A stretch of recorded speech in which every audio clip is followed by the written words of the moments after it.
Da Vinci, Galileo, Thomas Jefferson, Isaac Newton, C.S. Lewis. What do these people have in common? A classical Christian education. Geneva Academy is Monroe and West Monroe's only classical Christian school, and now it's open enrollment time for pre-K and up. Call today at 805-0116 or visit genevaclassical.org. What an education used to be, now is at Geneva Academy. Da Vinci, Galileo,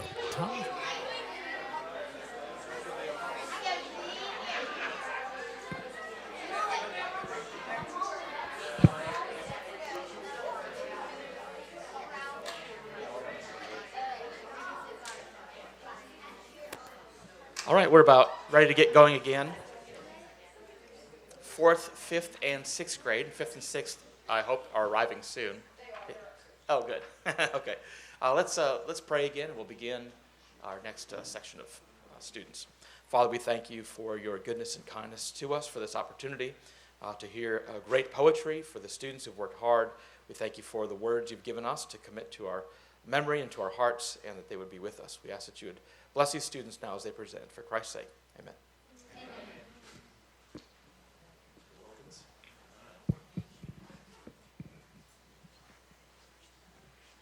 We'll begin with Sylvie Booth, and then Anthony Browder will follow.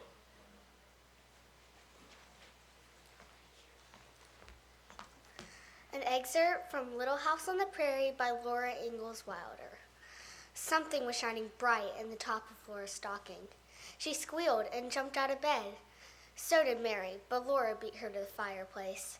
And the shining thing was a glittering new tin cup. Mary had one exactly like it. These new tin cups were their very own. Now they each had a cup to drink out of. Laura jumped up and down and shouted and laughed, but Mary stood still and looked with shining eyes at her own tin cup.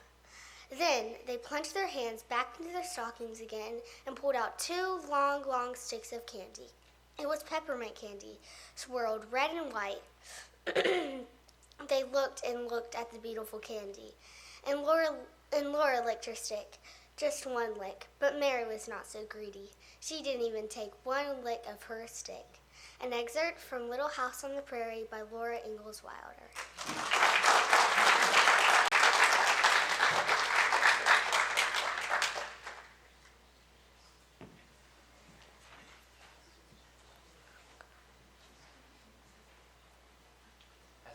Students are coming in, y'all weren't here earlier, but there's a little tape here. If you tuck your toes up near that tape, then we'll be able to get you into the mic all right.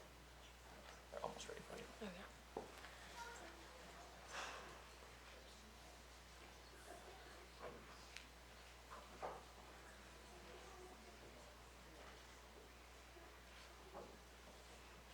Okay.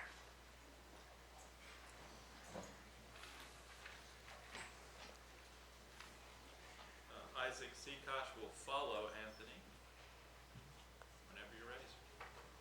Psalm 145, New International Version.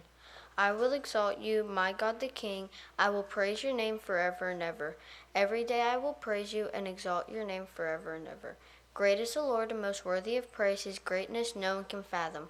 One generation commends your works to another. They tell of your mighty acts. They speak of the glorious splendor of your majesty, and I will meditate on your wonderful works. They tell of the power of your awesome works, and I will proclaim your great deeds.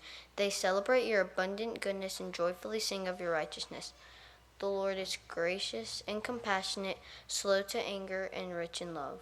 Psalm 145, New International Version.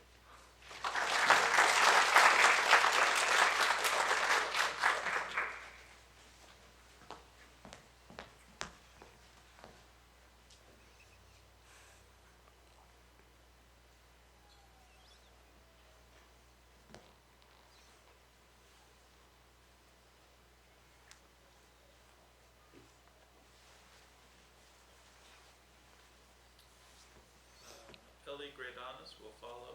Isaac. The Land of Storybooks by Robert Louis Stevenson. At evening when the lamp is lit, around the fire my parents sit. They sit at home and talk and sing, and do not play at anything. Now with my little gun I crawl, all in the dark along the wall, and fall round the forest track, away behind the sofa back.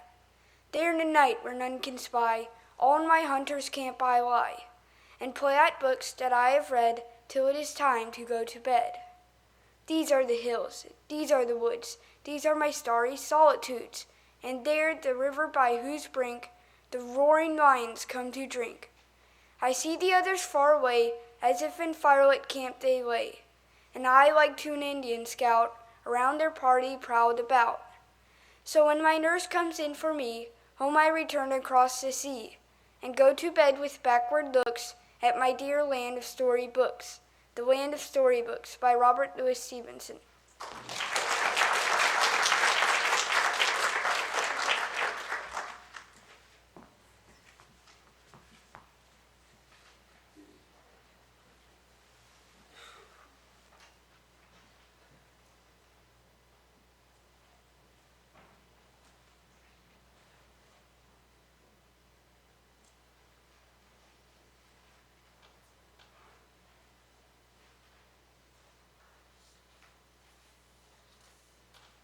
Thatcher Myers will follow Ellie.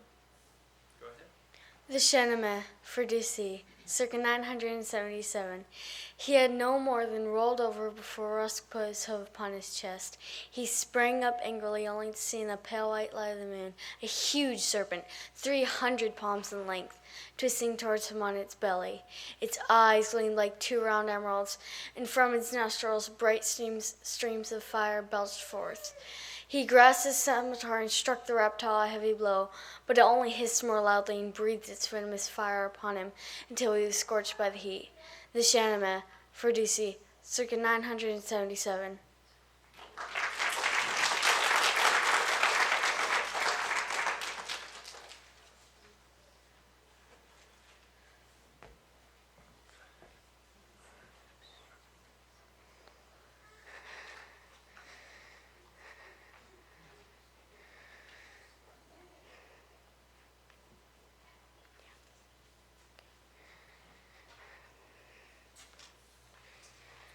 Molly Nash will follow Thatcher.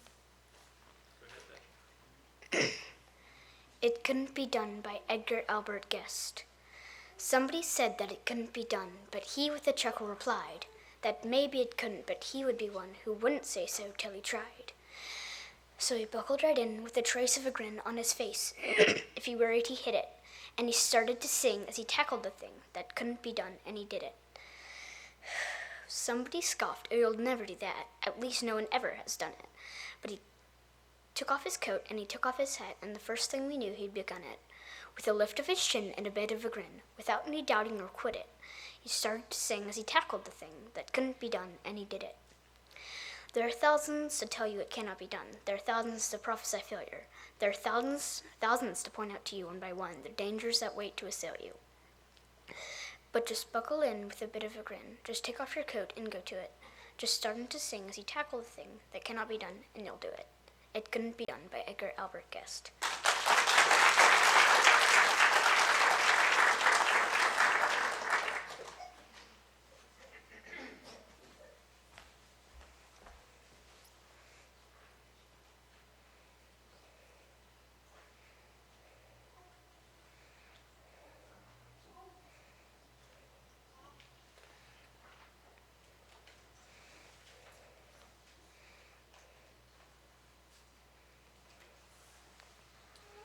Patty White will follow.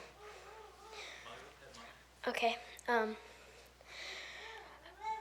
an excerpt from Anne of Green Gables by Lucy Montgomery.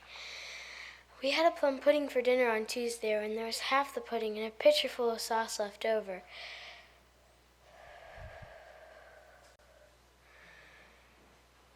Marilla said there was enough for another dinner, and told me to set it on the pantry shelf and cover it. I meant to cover it just as much as could be, Diana, but when I came in, I was imagining I was a nun. Of course I'm a Protestant, but I was imagining I was a Catholic. taking the veil to bury a broken heart,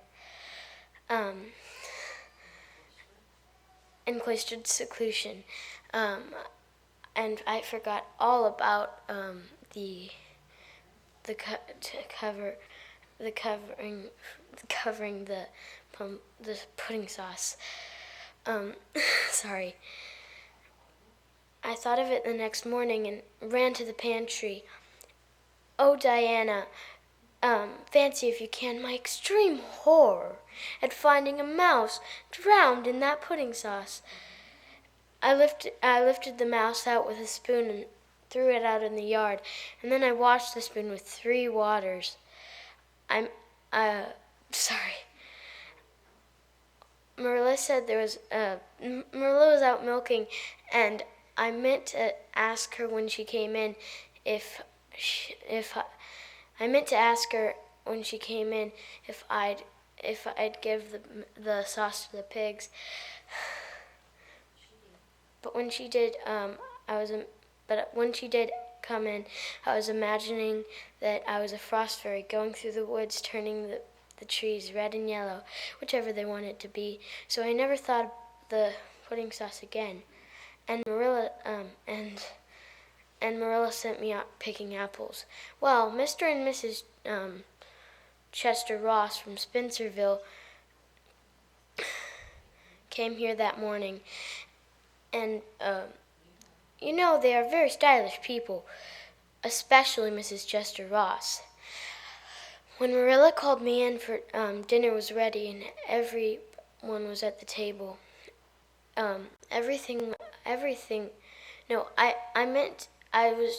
tried to be as proper and diligent as I could be, for I wanted Mrs. Chester Ross to think I was a ladylike little girl, even though I wasn't pretty.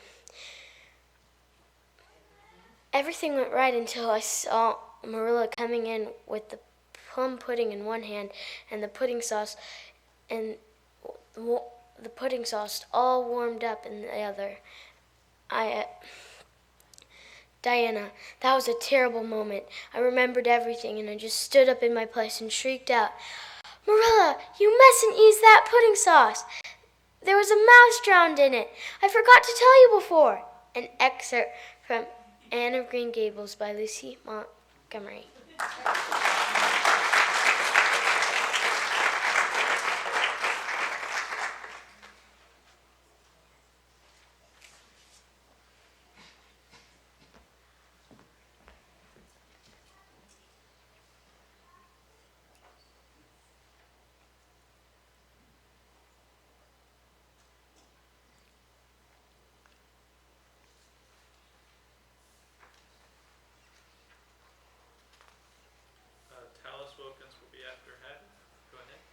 Because I Could Not Stop for Death by Emily Dickinson. Because I could not stop for death, he kindly stopped for me. The carriage held but just ourselves and immortality. We slowly drove, he knew no haste, and I had put away my labor and my leisure too, for his civility. We passed the school where children strove at recess. In the rain, we passed the fields of gazing grain, we passed the setting sun, or rather he passed us. The dews drew quivering and chill, for only gossamer my gown, my tippet only tulle. We paused before a house that seemed a swelling of the ground. The roof was scarcely visible, the cornice in the ground. Since then, 'tis centuries, and yet feels shorter than the day I first surmised the horses' heads were toward eternity. Because I Could Not Stop for Death by Emily Dickinson.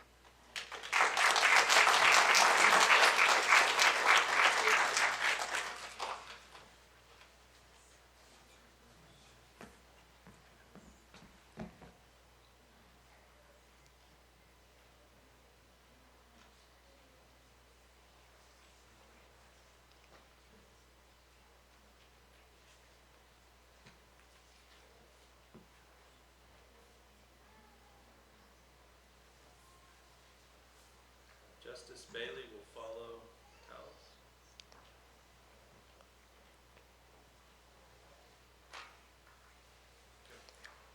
An Epilogue to the Merchant's Tale by Geoffrey Chaucer.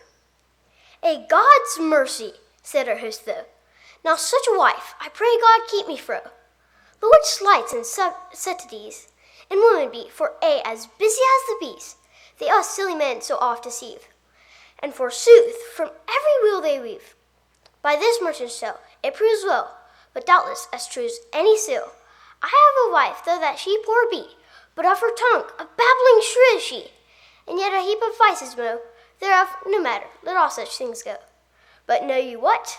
In counsel be it found, me real sore I unto her am bound. And should I reckon every vice which she has, certainly I would be a fool too nice. And bother why, as should reported be, told to her by one of this company. These things I'd rather they not admit, since woman can display all of it. And also my wit suffices not there one, to tell all, wherefore my tale is done. An Epilogue to the Merchant's Tale by Geoffrey Chaucer.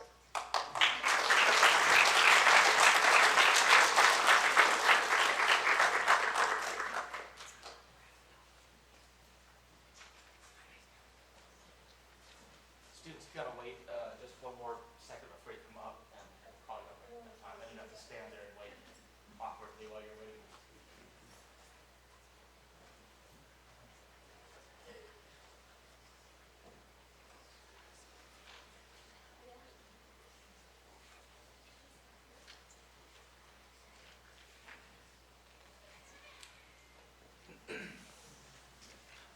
Justice, and afterwards Maddie Cross.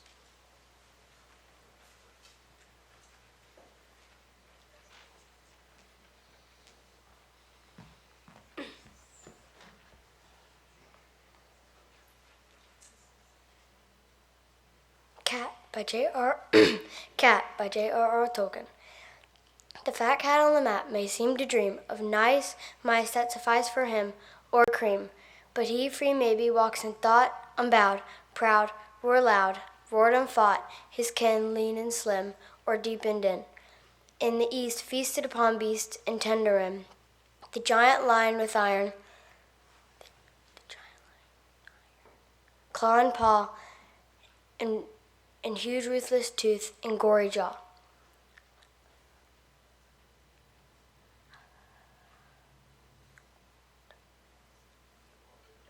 The pard dark-starred, fleet upon feet, the off-saw from aloft leaps upon his meat.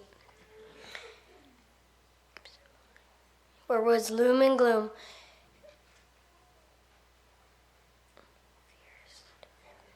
far now they be, fierce and free, and tamed is he. But the fat cat on the mat, kept as a pet, will never forget. The Cat by J.R.R. Tolkien.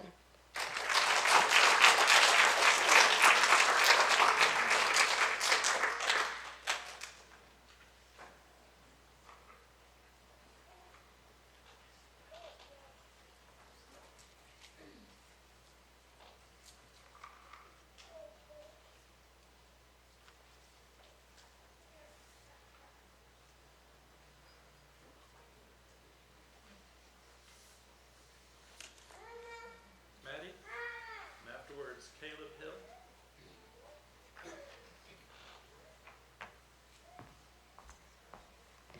An excerpt from Anne of Green Gables by L. M. Montgomery. What's your name? The child hesitated for a moment. Would you please call me Cordelia? Call you Cordelia? Is that your name? No, it's not exactly my name, but I would love to be called Cordelia. It's such a perfectly elegant name. I don't know what on earth you mean. If Cordelia isn't your name, what is? Anne Shirley, reluctantly faltered forth the owner of that name. But please do call me Cordelia. It can't matter much what you call me if I'm only going to be here a little while, can it? And Anne is such an unromantic name. Unromantic fiddlesticks, replied the unsympathetic Marilla. Anne is a real good, plain, sensible name. You've no need to be ashamed of it. Oh, I'm not ashamed of it, explained Anne. Only I like Cordelia better. I've always imagined my name was Cordelia. At least, of late years. When I was young, I used to imagine it was Geraldine, but I like Cordelia better now. But if you do call me Anne, please call me Anne spelled with an E. What difference does it make how it's spelled? Asked Marilla with another rusty smile. It makes such a difference. Whenever you hear a name pronounced, can't you always imagine it in your mind, just as if it was printed out? I can. And A-N-N looks dreadful. But A-N-N-E looks so much more distinguished. If you only call me Anne spelled with an E, I will try to reconcile myself to not being called Cordelia. Very well then, Anne spelled with an E. An excerpt from Anne of Green Gables by L.M. Montgomery.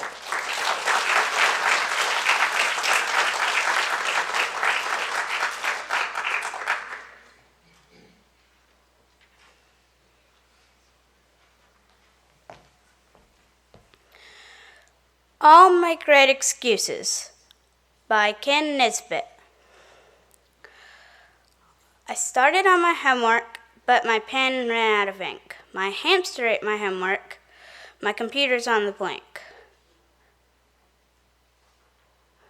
I accidentally dropped it in the soup my mom was cooking. My brother flushed it down the toilet when I wasn't looking. My mother ran my homework through the washer and the dryer. An airplane crashed into my house. My homework caught on fire. Tornadoes blew my notes away. Volcanoes struck our town. My notes were taken hostage by an evil killer clown. Some aliens abducted me. I had a shark attack. A pirate swiped my homework and refused to give it back. I worked on these excuses so darned long. My teacher said, I think you'll find it easier to do the work instead. Ken Nisbet, All My Great Excuses.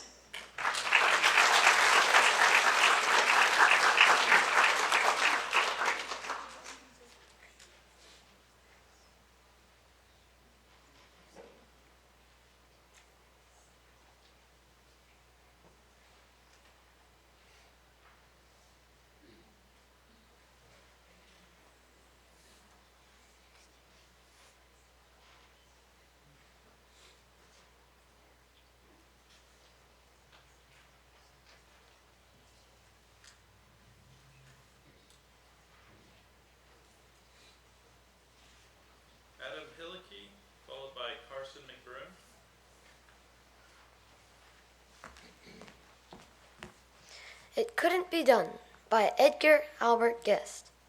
Somebody said that it couldn't be done, but he with a chuckle replied that maybe it couldn't, but he would be one that wouldn't say so till he tried. So he buckled in with the trace of a grin on his face, and if he worried, he hid it. He started to sing as he tackled the thing that couldn't be done, and he did it. Somebody scoffed, "Oh, you'll never do that. At least nobody has ever done it." But he took off his coat, he took off his hat, and the first thing we knew, he'd begun it. With the lift of his chin and a bit of a grin, without any doubting or quit it, he started to sing as he tackled the thing that couldn't be done, and he did it. There are thousands to tell you it cannot be done. There are thousands to prophesy failure. There are thousands to tell you, one by one, the dangers that wait to assail you. But just take off your coat and... Just buckle in with a bit of a grin. Just take off your coat and go to it. Just starting to sing as you tackle the thing that cannot be done, and you'll do it. It Couldn't Be Done by Edgar Albert Guest.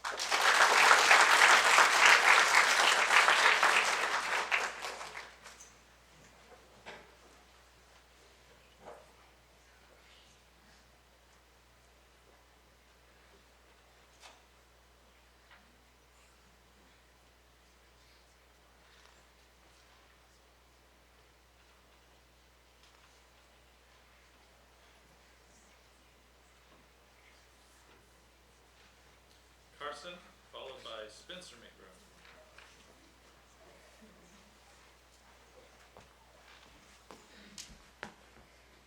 A College Application Essay by Hugh Gallagher. I am a dynamic figure, often seen scaling walls and crushing ice. I'm known to remodel train stations on my lunch breaks, making them more efficient in the area of heat retention. I translate ethnic slurs for Cuban refugees. I write award-winning operas. I manage time efficiently. Occasionally, I'll tread water for 3 days in a row. I woo women with my sensuous and godlike trombone playing.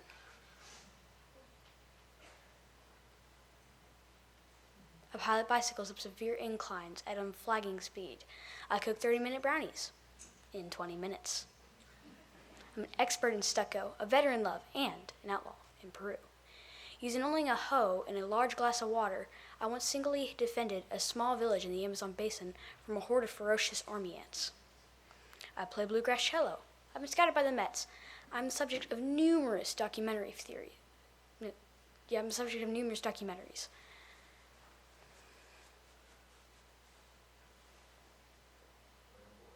When I'm bored, I build large suspension bridges in my front yard. Is it just yard?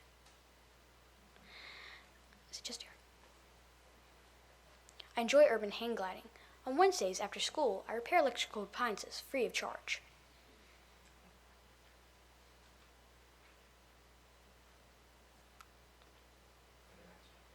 I'm an abstract artist, a concrete analysis, and a ruthless bookie. Critics worldwide swoon over my original line of corduroy evening wear.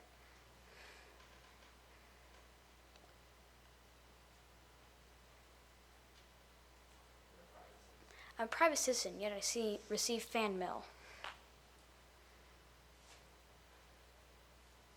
I kind of forgot the rest. I've been caller number 9 and won the weekend passes.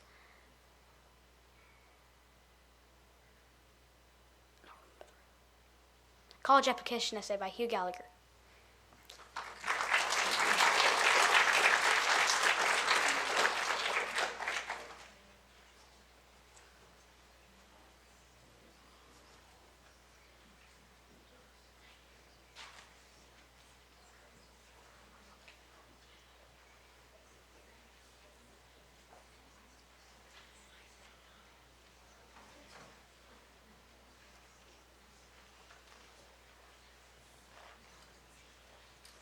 Spencer, followed by Hayes Merritt.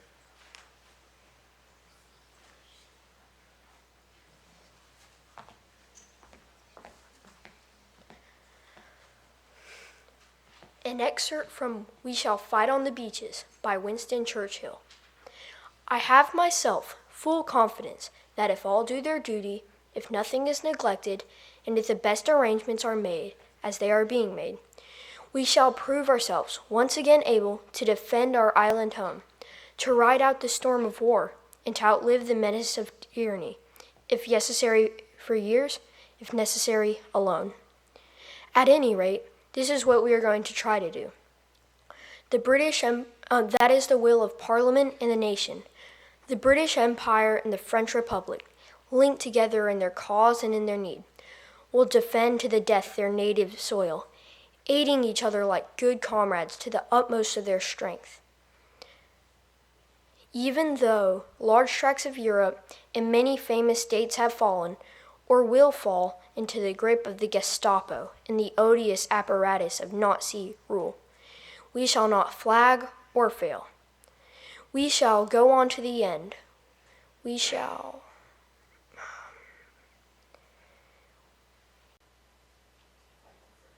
fight in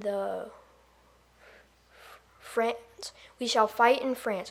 We shall fight in the seas and oceans. We shall fight with growing confidence and growing strength in the air. We shall fight in the hills. We shall fight in the We shall fight.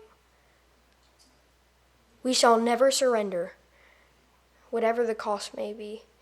We shall fight in the beaches. We shall fight.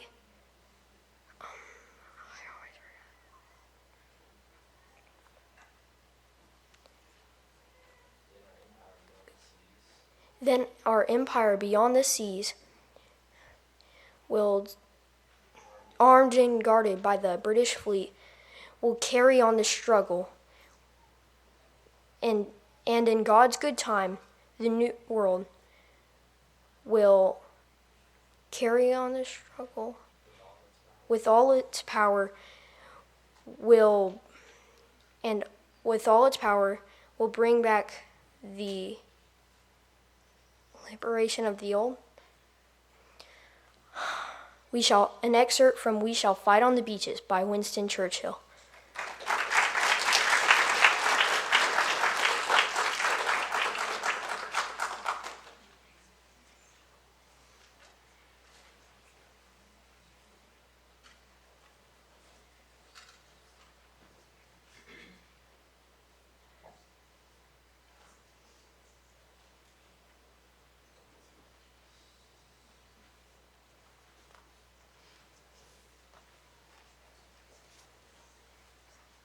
Hayes, followed by Naya Underka.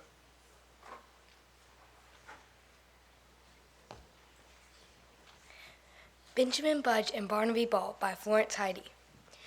Benjamin Budge was a great big man, a great big huge tremendous man, but his house was so very small there wasn't any room for him at all.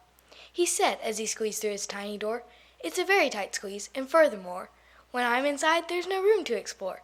The ceiling is very close to the floor. And as for my tub, it's a shame, it's a crime. I can only wash one toe at a time. And I'm simply too big for my little bed, for I can't fit all of me in," he said. So his feet slept first, and then his head. Now Barnaby Ball was a wee small man, a tiny, tiny, tiny man. But his house was as big as a house could be, too big for Barnaby Ball, you see. He couldn't reach the knobs on the doors, he had to wear skates to cross the floors. "And as for my tub, there's room for a boat," said he. "I can dive, I can swim, I can float. I can't find the soap, but it's nice otherwise, and swimming is very good exercise." He couldn't climb into his bed at all, so he slept curled up in a little ball. "It's better," he said, "than not sleeping at all." And that's just how it went, until one day, Benjamin Budge got stuck halfway. "I just can't budge," said Benjamin Budge. At the very same time, and right next door, Barnaby Ball, locked out once more, was jumping to reach the knob on the door. "I'm much too small," said Barnaby Ball. So Barnaby Ball saw Benjamin Budge and pushed him in with a little nudge. "Your house is too small if I'm any judge, and yours is too big," said Benjamin Budge. So what do you think? They decided to trade, and they're glad with the trade they made. They met each day for lemonade and crackers spread with marmalade and some fudge that Benjamin Budge had made.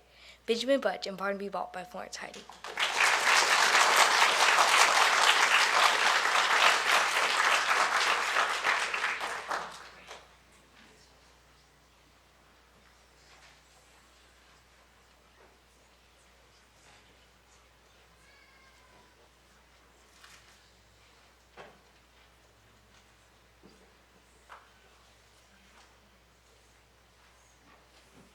Naya, and afterward, Eli Ritchie.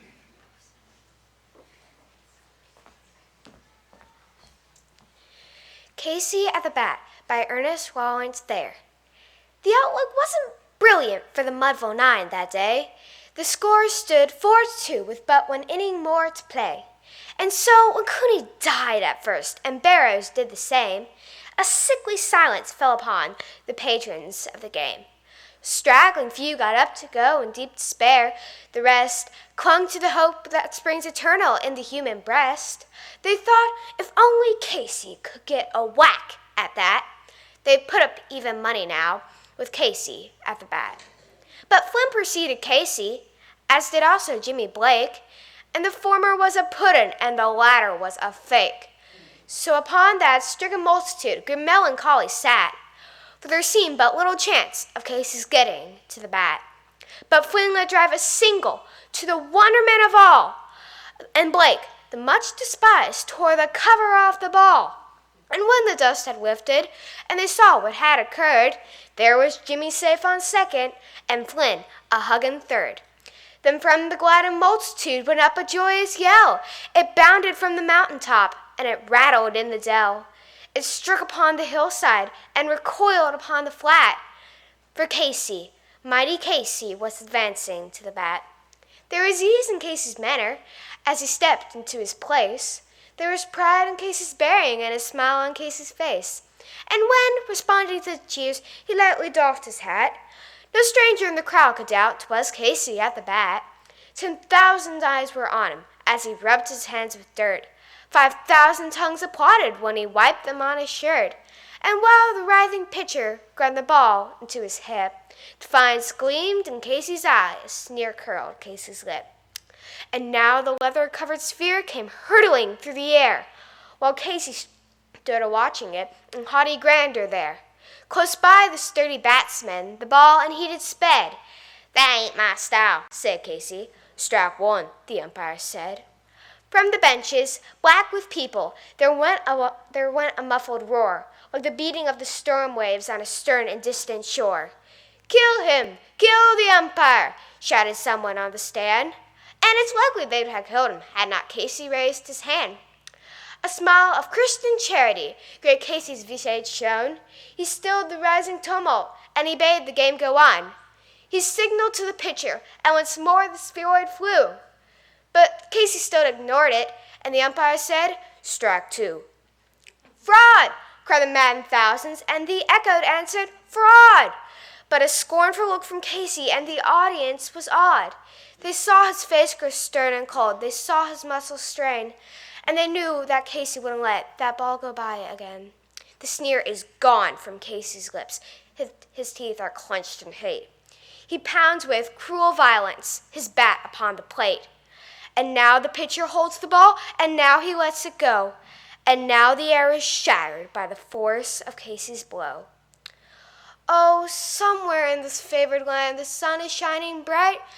The band is playing somewhere, and somewhere hearts are light, and somewhere men are laughing, and somewhere children shout. But there is no joy in Mudville. Mighty Casey has struck out. Casey at the Bat by Ernest Lawrence Thayer.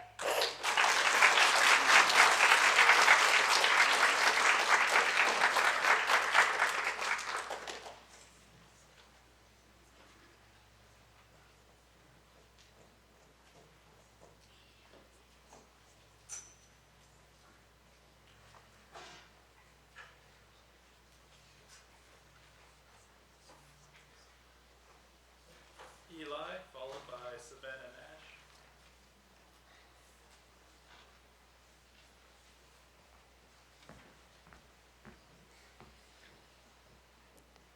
Titanic Remembers. April 16, 1912, by Irene Latham. My maiden voyage, interrupted by an iceberg, clawing at my hull, and still my engines chugged, unsinkable, unsinkable, unsinkable. Alas, my armor could not hold.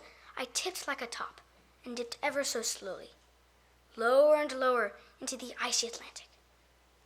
Oh, my passengers and crew, how I've failed you. Not enough lifeboats, not enough time for rescue. In the end, what could I do but sink and hide? 'Tis true, a ship cannot cry, but every day I mourn the many lives lost, that bleakest, blackest night. Titanic Remembers, April 16, 1912, by Irene Latham.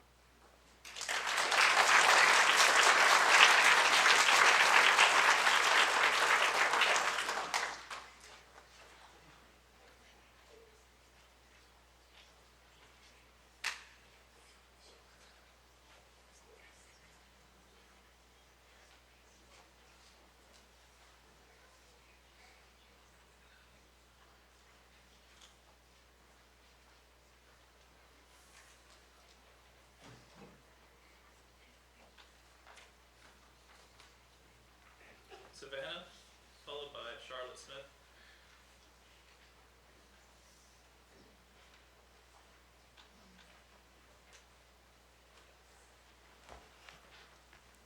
Psalm 16, English Standard Version, a Miktam of David. Preserve me, O God, for in you I take refuge. I say to the Lord, you are my Lord. I have no good apart from you. As for the saints in the land, they are the excellent ones, in whom is all my delight. The sorrows of those who run after another god shall multiply. Their drink offerings of blood I shall not pour out, or take their names upon my lips. The Lord is my chosen portion and my cup. You hold my lot. The lions have fallen for me in excellent places. Indeed, I have a beautiful inheritance. I bless the Lord who gives me counsel. In the night also my heart instructs me.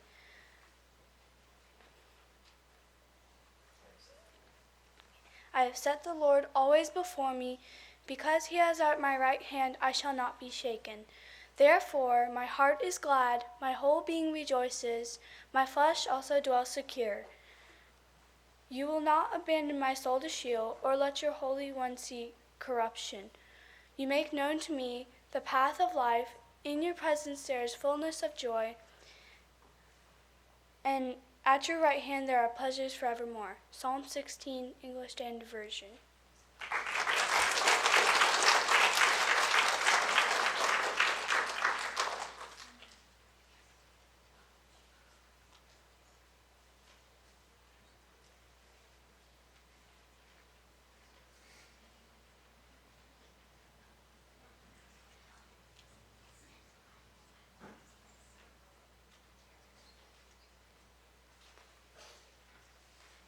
Charlotte, followed by Rough and Spires.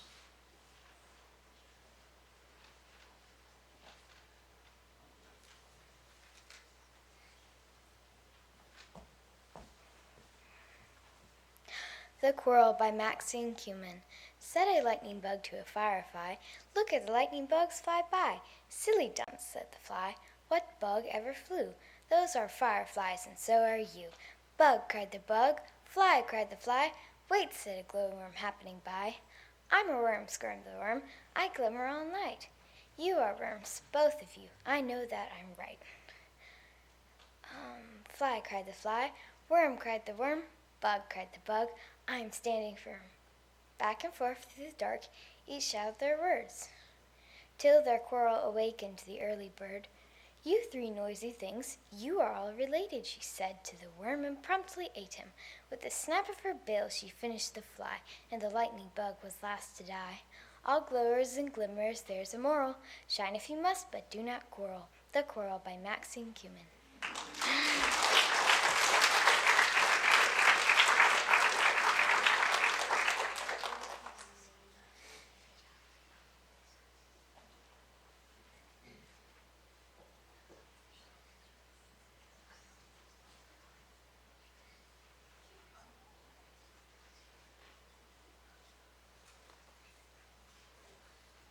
Ruffin, followed by Henry Booth.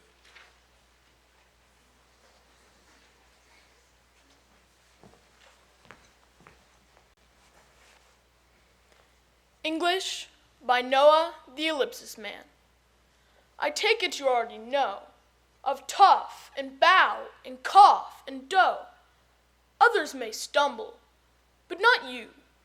On hiccup, thorough, slough and through.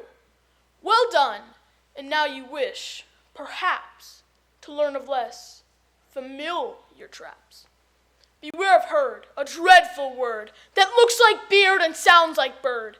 And dead, it's said like bed, not bead. For goodness sake, don't call it deed. Watch out for meat and great and threat. They rhyme with sweet and straight and dead. A moth is not a moth and mother, nor both in bother, broth and brother. And here is not a match for there, and deer and fear for bear and pear. And then there's dose and rose and lose. Just look them up. And goose and choose, and cork and work, and card and ward, and font and front, and word and sword, and to and go, then thwart and cart. Come, I've hardly made a start. A dreadful language, why, man alive! I learned to talk it when I was 5, and yet to write it the more I tried. I hadn't learned at 55. English by Noah the Ellipsis Man.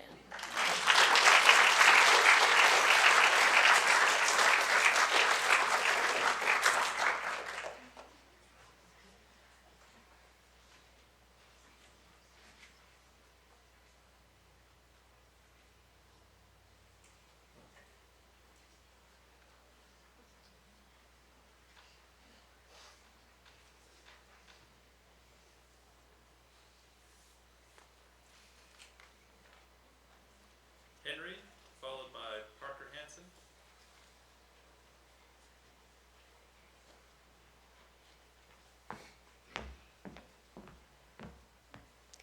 An excerpt from Harry Potter and the Sorcerer's Stone by J.K. Rowling. Do not open the parcel at the table. It contains our new Nimbus 2000. But I do not want everybody knowing you've got a broomstick, or they'll all want one. Oliver Wood will meet you tonight on the Quidditch field at 7 o'clock for your first training session. Professor M. McGonagall. Harry had difficulty hiding his glee as he handed the note to Ron to read. A Nimbus 2000? Ron moaned enviously. I've never even touched one. They left the hall quickly, wanting to unwrap the broomstick in private before their first class. Halfway across the entrance hall, they found their way barred by Crabbe and Goyle. Malfoy seized the package from Harry and felt it. That's a broomstick, he said, throwing it back to Harry with a mixture of jealousy and spite on his face. You'll be in for it this time, Potter. First aren't allowed. Ron couldn't resist. It's not any old broomstick, Malfoy. It's a Nimbus 2000. What did you say you've got to home, Malfoy? A Comet 260? Ron grinned at Harry. Comets look flashy, but they're not in the same league as the Nimbus. What would you know about it, Weasley?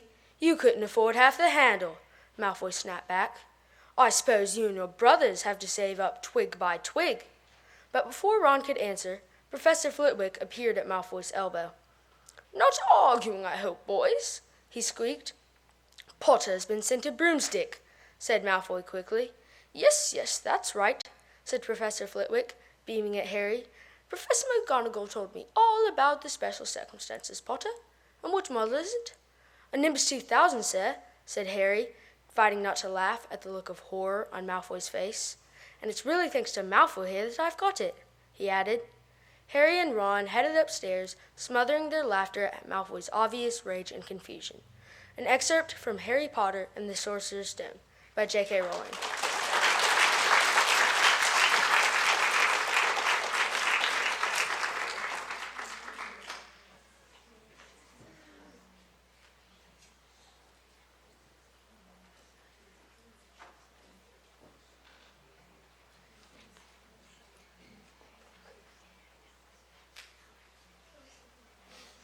Parker, followed by Levi James.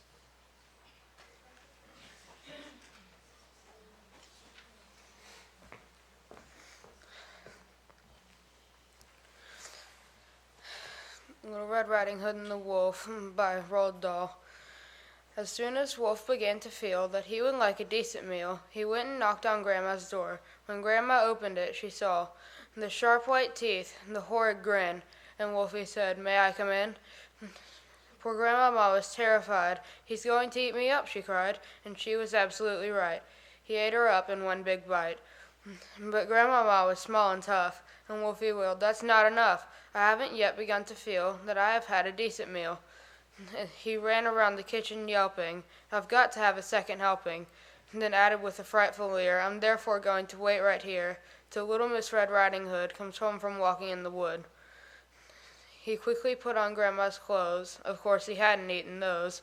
He dressed himself in coat and hat. He put on shoes, and after that he even brushed and curled his hair, and sat himself in Grandma's chair. In came the little girl in red. She stopped. She stared. And then she said, "What great big ears you have, Grandma." "All the better to hear you with," the wolf replied. "What great big eyes you have, Grandma," said Little Red Riding Hood. "All the better to see you with," the wolf replied. He sat there watching her and smiled. He thought, "I'm going to eat this child. And compared to her own grandmama, she's going to taste like caviar." Then Little Red Riding Hood said, "Oh, but Grandma, what a lovely great big furry coat you have on." "That's wrong," cried Wolf. "Have you forgot to tell me what great big teeth I've got?" "Ah, well, no matter what you say, I'm going to eat you anyway." The small girl smiles. One eyelid flickers. She whips a pistol from her knickers. She aims it at the creature's head, and bang, bang, bang, she shoots him dead. A few weeks later, in the wood, I came across Miss Riding Hood. But what a change, no cloak of red, no silly hood upon her head. She said, "Hello, and please do note my lovely furry wolfskin coat." Little Red Riding Hood and the Wolf by Roald Dahl.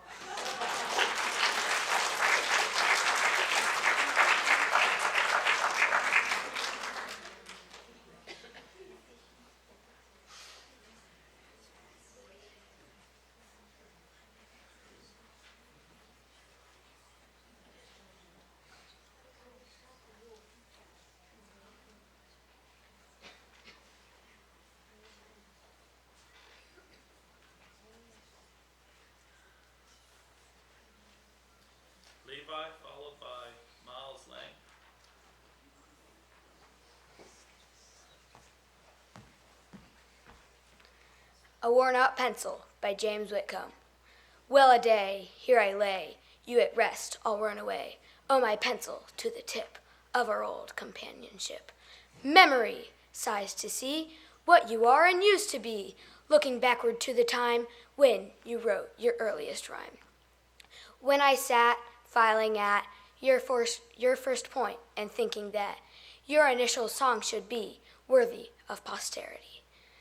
With regret, I forget if the song be living yet, but remember vaguely now, it was honest anyhow. You have brought me a thought, truer yet was never taught, that the silent song is best and the unsung worthiest. So if I, when I die, may as uncomplainingly drop aside as now you do, write of me as I of you. Here lies one who begun life a singing, heard of none, and he died, satisfied with his dead songs by his side.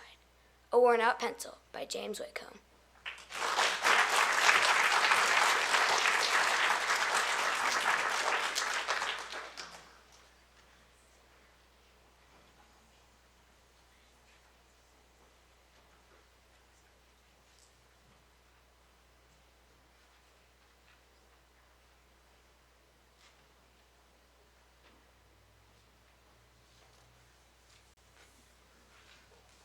Miles, followed by Megan Markey.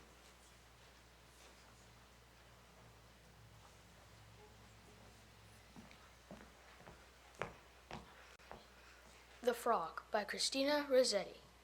Contemptuous of his home, beyond the village and the village pond, a large-souled frog who spurned each byway hopped along the imperial highway.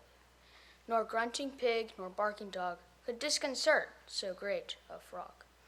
The morning dew was lingering yet, his sides to cool, his tongue to wet. The night dew, when night should come, a traveled frog would send him home. Not so, alas, the wayside grass sees him no more, not so, alas. A broad-wheeled wagon, unawares, ran him down, his joys, his cares. From dying choke, one feeble croak, the frog's perpetual silence broke. Ye buoyant frogs, ye great and small, even I am mortal after all. My road to fame turns out to highway, and I perish on this hideous highway.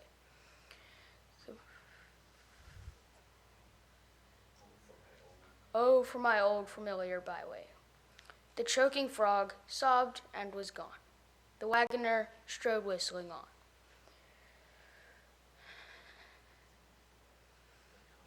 Unconscious of the carnage done, that wagoner strode whistling on. Whistling, it may have happened so, a froggy would a-wooing go.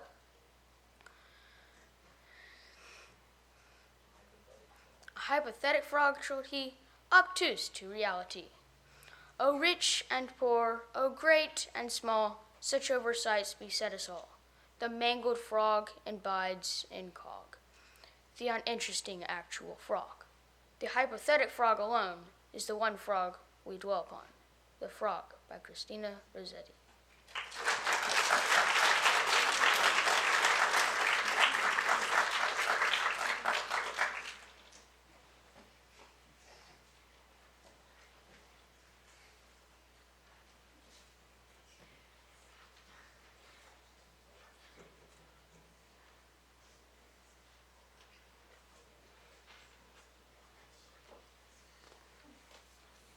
Megan, followed by Dawson McKee.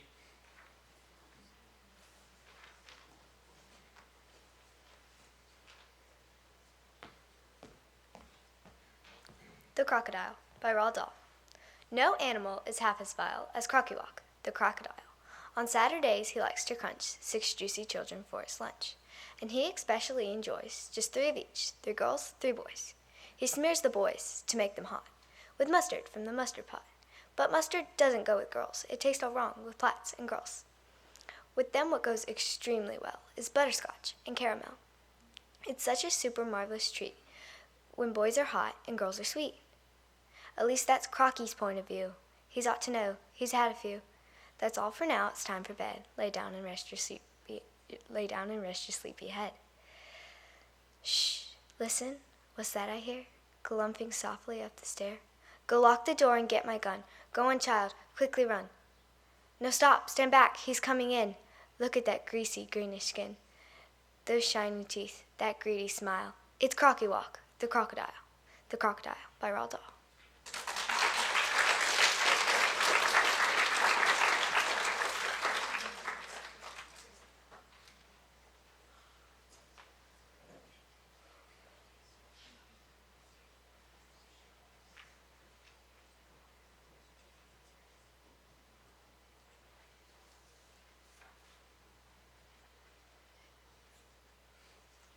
Dawson, followed by Jackson Murray.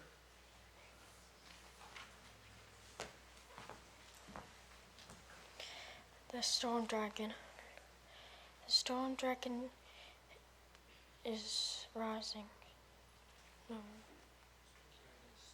Storm Dragon is stirring. Rise from cloud-wrapped sleep. His jagged teeth begin to grind. His claws uncurl, his limbs unwind. His ashen pupils gleam. The Storm Dragon is rising. The Storm Dragon is stirring. His wrath begins to rise. His mighty tail starts to thrash.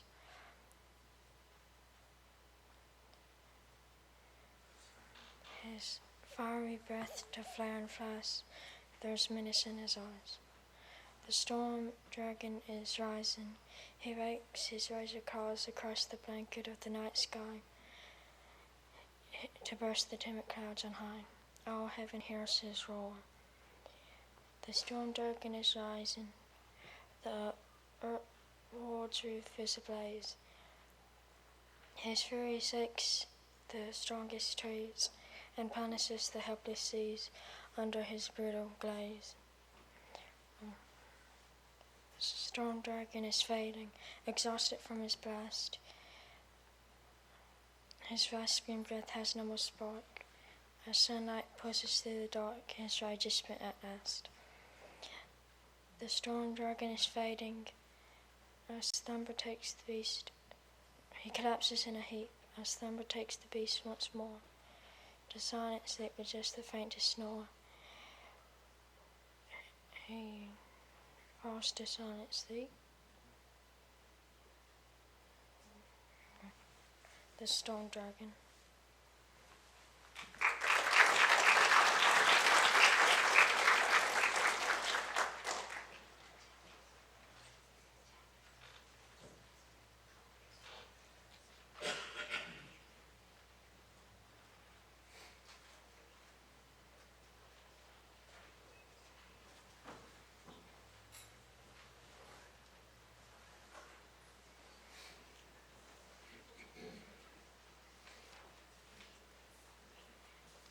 Jackson, followed by Maggie Myers.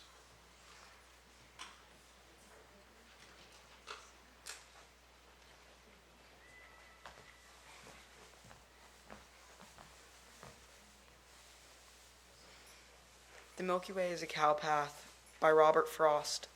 On wings too stiff to flap, we started to exult in having left the map on journey the penult. But since we got nowhere like small boys, we got mad and let go at the air with everything we had. Incorrigible quidnuncs, we would see what would come of pelting heaven with crude chunks of uranium.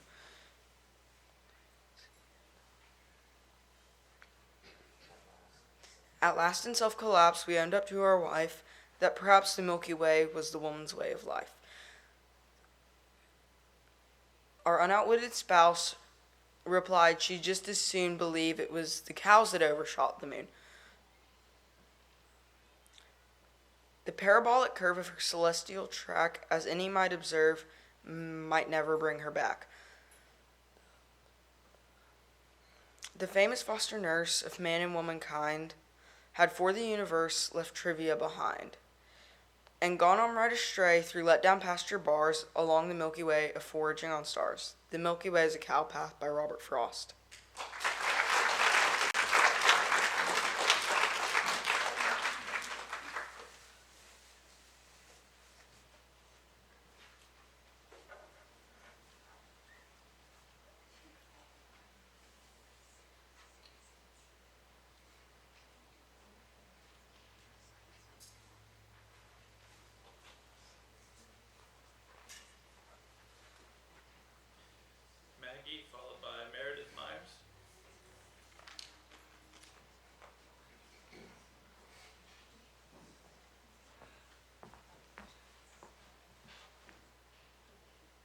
The Three Little Pigs by Roald Dahl. The animal I really dig, above all others, is the pig. Pigs are noble, pigs are clever, pigs are courteous. However, now and then to break this rule, one meets a pig who is a fool. What, for example, would you say, if strolling through the woods one day, right there in front of you, you saw a pig who built his house of straw? The wolf who saw it licked his lips and said, "That pig has had its chips. Little pig, let me come in."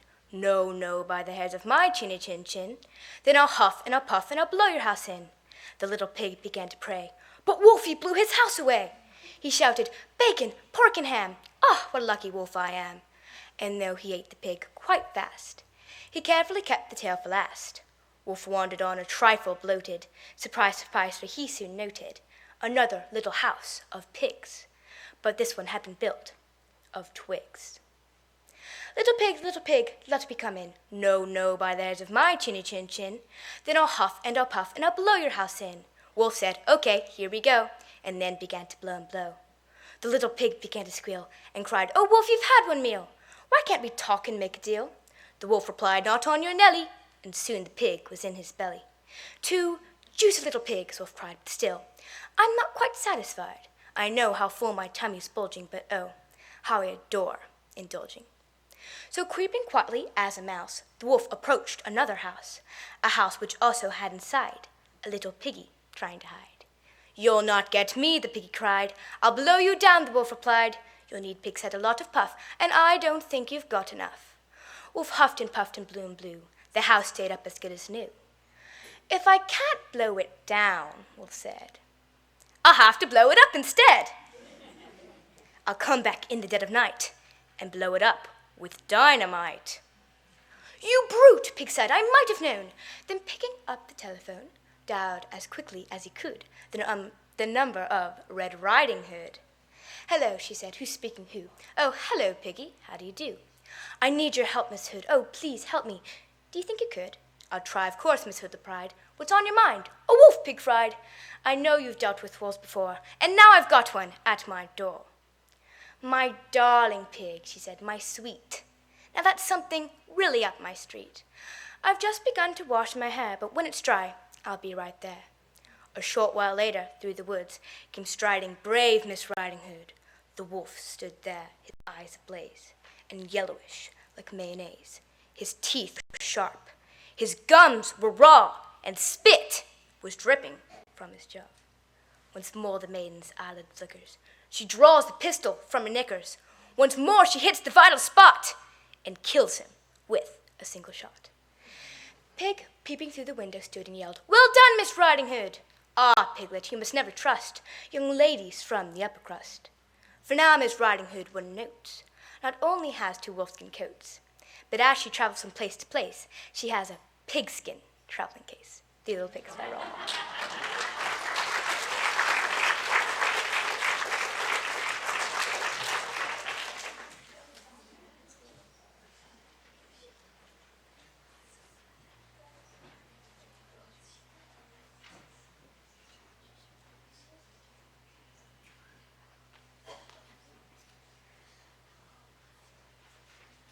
Meredith, followed by Solomon Ritchie.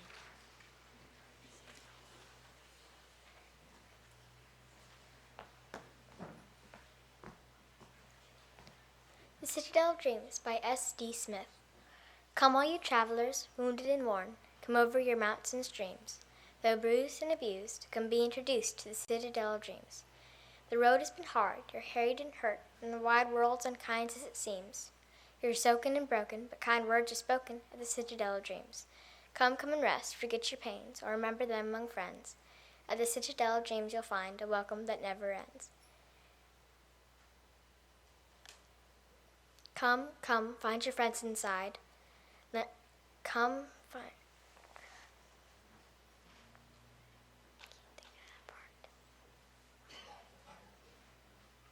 Come all the kind light beams, lend your voice in your ear, we'll sing and we'll cheer in the Citadel of Dreams. We have a hope, but for now it's buried, it's a seed stuffed with stories and dreams. For now it's the winter, but we can't be bitter at the Citadel of Dreams. Come and rest, forget your pains, or remember them among friends. At the citadel of James you'll find a welcome that never ends. The time will come when the dark becomes dawn, and the ember bursts into a flame that lights up the sky, showing the world is my own. Citadel of Dreams. Citadel of Dreams by S.D. Smith.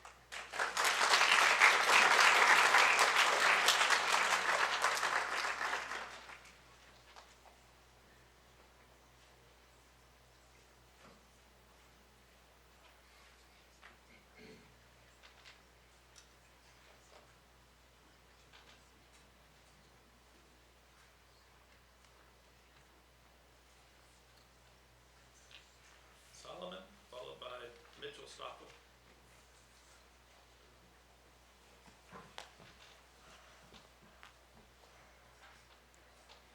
The Village Blacksmith by Henry Wadsworth Longfellow. Under a spreading chestnut tree, the village smithy stands. The smith, a mighty man is he, with large and sinewy hands, and the muscles of his brawny arms are strong as iron bands. His hair is crisp and black and long. His face is like the tan. His brow is wet with honest sweat. He earns whate'er he can, and looks the whole world in the face, for he owes not any man. Week in, week out, from morn till night, you can hear his bellows blow. You can hear him swing his heavy sledge with measured beat and slow, like a sexton ringing the village bell when the evening sun is low. And children coming home from school look in at the open door. They love to see the flaming forge and hear the bellows roar and catch the burning sparks that fly like chaff from a threshing floor. He goes on Sunday to the church and sits among his boys. He hears the parson pray and preach. He hears his daughter's voice singing in the village choir, and it makes his heart rejoice. It sounds to him like her mother's voice, singing in paradise. He needs must think of her once more, how in the grave she lies. And with his hard, rough hand, he wipes a tear out of his eyes. Toiling, rejoicing, sorrowing, onward through life he goes. Each morning sees some task begin, each evening sees it close. Something attempted, something done, has earned a night's repose. Thanks to thee, my worthy friend, for the lessons thou hast taught. Thus at the flaming forge of life our fortune must be wrought. Thus at the sounding anvil shaped each burning deed and thought. The Village Blacksmith by Henry Wadsworth Longfellow.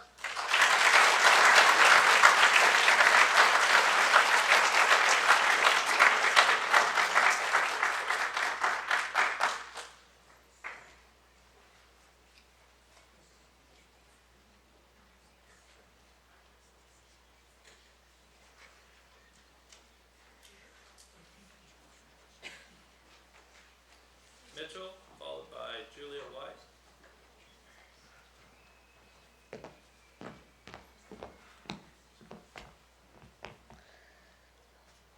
Augustus Gloop by Roald Dahl. Augustus Gloop, the great big greedy nincompoop. How long could we allow this beast to gorge and guzzle, feed and feast on everything he wanted to? Great Scott, it simply wouldn't do. However long this pig might live, we're positive he'd never give even the smallest bit of fun or happiness to anyone. So what we do in cases such as this, we use the gentle touch. And carefully, we take the brat and turn him into something that will give great pleasure to us all.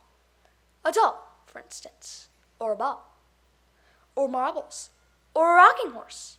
But this revolting boy, of course, was so unutterably vile, so greedy, foul, and infantile, he left the most disgusting taste in their mouth.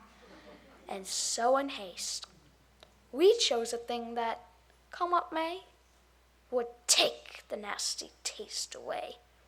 Come on, we cried, the time is ripe to send him shooting up the pipe. He has to go, it has to be, and very soon he's going to see inside the room to which he's gone. Some funny things are going on. But don't, dear children, be alarmed.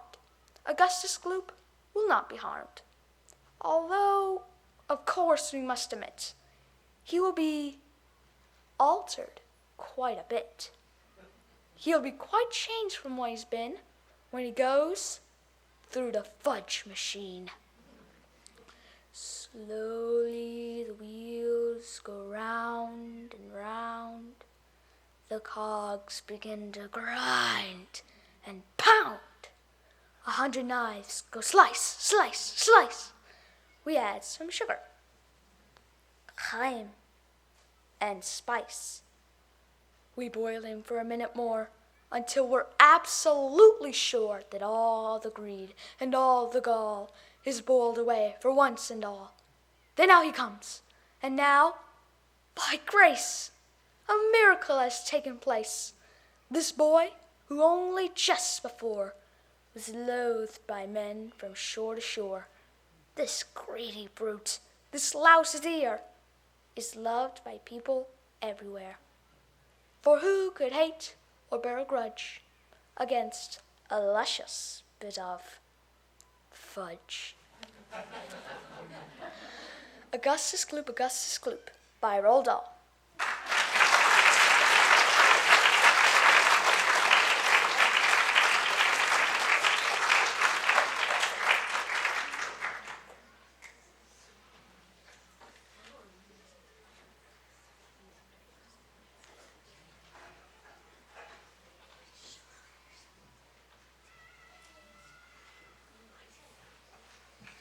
Julia, we'll take a break.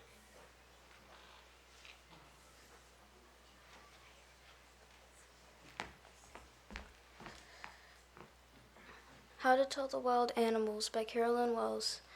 If ever you should go by chance to jungles in the east, and if there should to you advance a large and tawny beast, if he roars at you as you're dying, you'll know it is the Asian lion.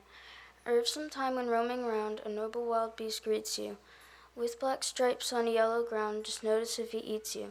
The simple rule may help you learn the Bengal tiger to discern. If strolling forth a beast you view, whose hide with spots is peppered, as soon as he has leapt on you, you'll know it is the leopard. 'Twill do no good to roar with pain, he'll only leap and leap again. Though to distinguish beasts of prey, a novice might nonplus. The crocodiles you always may tell from hyenas thus. Hyenas come with merry smiles, but if they weep, they're crocodiles. How to Tell the Wild Animals by Carolyn Wells.